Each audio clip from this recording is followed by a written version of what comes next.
ሰሞኑን እመቤታችን ቤዛ ትባላለች አትባልም የሚል ጥያቄ በጣም ብዙ ምዕመናን ስትጠይቁኝ ስለነበረ ሐሳቡን ካነሱት አባት ጋር ግንኙነት የለኝም። ብዙ ጊዜ ሰዎች ለሚያነሱት ሐሳብ እኔ መልስ የማልሰጥበት ምክንያት ሰዎቹ እንዲድኑ ስለምፈልግ ነው። በሌላ ትምህርት አስተምሮ ሰዎቹ ከዚያ እንዲጠገኑ ማድረግ የተሻለ ነው፣ እልክ ከማስያዝ ብዬ ስለማስብ ነው። ግራ ነገር ልንገራችሁ። እኔ አሁን እመቤታችን ቤዛ ትባላለች አትባልም የሚለውን መልስ ከመመለሴ በፊት እንዲህ ያለ ጥያቄ ሲመጣባችሁ ምንድነው ማድረግ ያለባችሁ? ቅድም የነገርኳችሁ ምንድነው ማድረግ ያለባችሁ?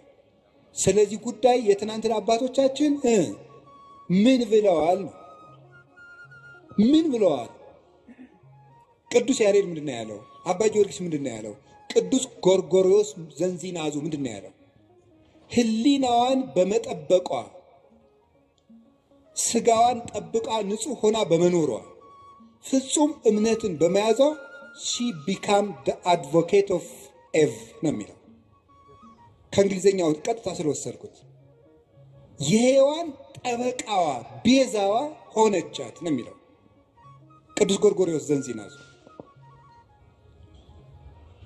ታዲያ ምንድነው ማድረግ የፈለጋችሁ ይባል? ሄዳችሁ ትናንትን ማየት ነው።